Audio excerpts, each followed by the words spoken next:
At 8,000 meters, every breath costs you more than you'd imagine. Above the clouds, the death zone turns ambition into a fight for survival. Judgment fades. Your cells begin to die, yet instead of retreat, thousands now push higher, ready to gamble with their lives. Why do climbers return to a place science calls uninhabitable, and what invisible boundary will they cross next?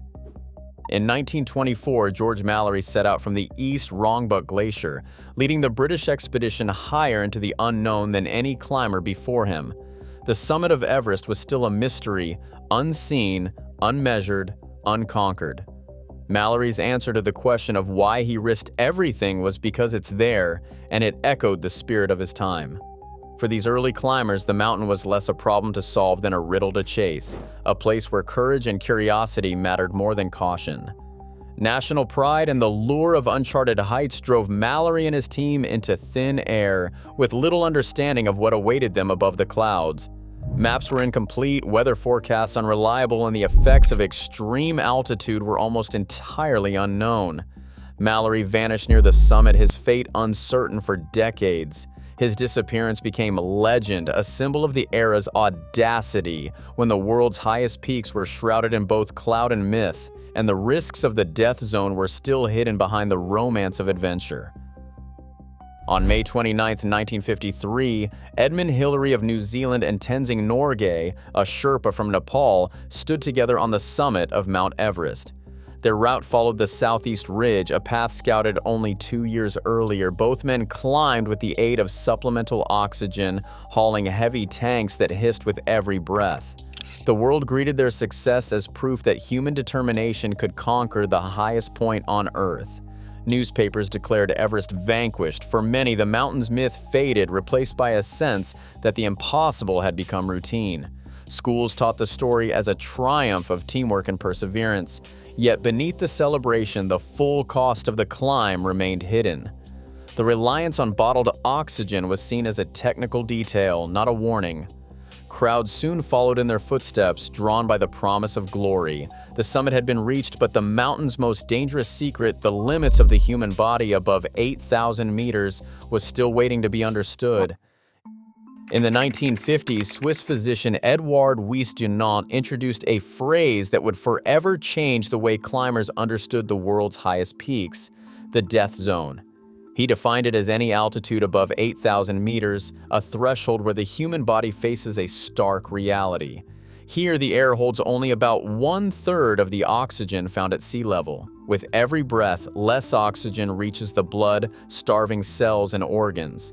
Above this line, no amount of acclimatization can prepare the body for what's coming. The heart pounds at double its normal rate, while muscles waste away and the brain begins to falter.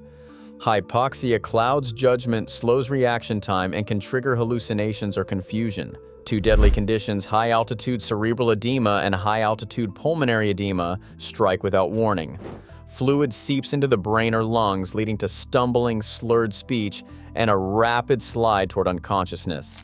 In the death zone, survival is measured in hours, not days. The body is not adapting, it is dying. For climbers, this invisible boundary is not just a test of skill, but a race against biology itself. Guided expeditions have turned to Everest into a business where a summit bid can be bought for a price. Operators charge upwards of $40,000 per climber, offering packages that include bottled oxygen, pre-installed fixed ropes, and teams of Sherpas to ferry loads and set camps in advance. The mountain is mapped out in stages, each step planned and prepared long before clients ever set foot on the glacier. For many companies, the goal is volume. More clients mean more revenue, and each successful summit is a marketing tool for the next season. The promise of safety is built on infrastructure. Aluminum ladders stretch across crevasses and ropes snake up the steepest faces, all set before the crowds arrive. But these systems do not erase risk. They just make the climb accessible to those with enough money. In this environment, the pressure to deliver success is constant. Caution can become a liability when every failed summit is a lost investment, and the line between adventure and transaction grows thin. In spring 2019, a single photograph captured a line of climbers stretching across Everest's upper ridge. each person clipped to a fixed rope, waiting for their chance at the summit. The queue formed above 8,000 meters deep in the death zone, where every minute lost to delay means less oxygen and a higher risk of collapse. On that day, over 200 climbers pressed forward in freezing wind, unable to move faster than the slowest person ahead. The crowd was not just a symbol of ambition, it was a product of record permit numbers and the promise of guided access for anyone able to pay. But the mountain itself was changing beneath their boots. Warmer seasons had softened the ice, loosening cornices and turning stable ridges into unpredictable hazards. Avalanches and collapsing snow bridges became more frequent as temperatures climbed, sometimes triggered by the very weight of the waiting crowd. Where the route once offered solid footing, climbers now faced sections that could fail without warning. The collision of human traffic and a destabilizing environment left everyone exposed, with nowhere to turn back and no way to advance safely. In the death zone, the consequences of delay are measured in lives, not minutes. More than 330 climbers have died on Everest since expeditions began. Each year, the number grows. The statistics reveal a pattern that defies popular belief. Nearly 2/3 of these deaths happen on the way down, not on the way up. It is during descent, when bodies are depleted, minds clouded by hypoxia, and oxygen runs low, that the mountain claims its highest toll.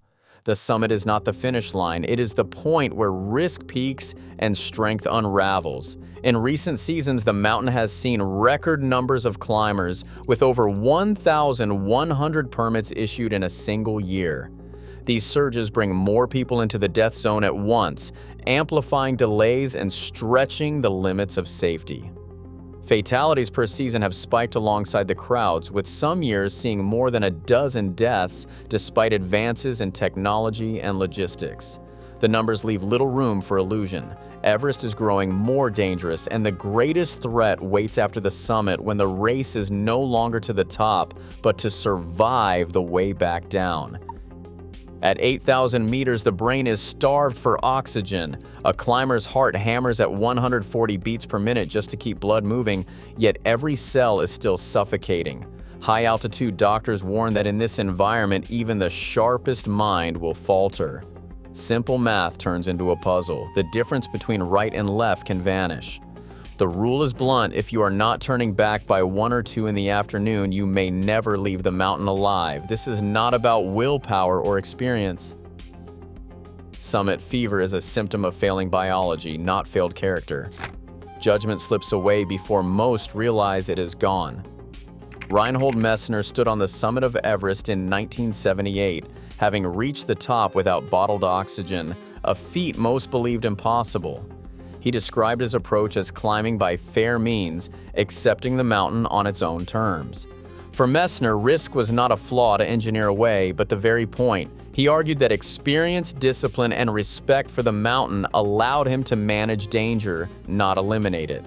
This philosophy sees every step in the death zone as a personal calculation, not a problem for regulation. For elite climbers, the freedom to choose one's own limits remains as vital as the summit itself. 16. Sherpas lost their lives in one morning in 2014, buried by an avalanche while fixing ropes for other summit attempts. Their deaths forced the world to confront who shoulders the greatest risk on these mountains. Sherpas cross the most dangerous sections again and again, driven by economic need and limited alternatives. Demands for higher insurance and better protections followed, but the burden remains uneven. Proposals for permit caps and stricter operator oversight now carry a moral weight, measured in lives rather than numbers. Right now, Everest's dangers are escalating as crowds grow and the climate shifts faster than safety can adapt. The line between challenge and catastrophe is razor thin. What price are we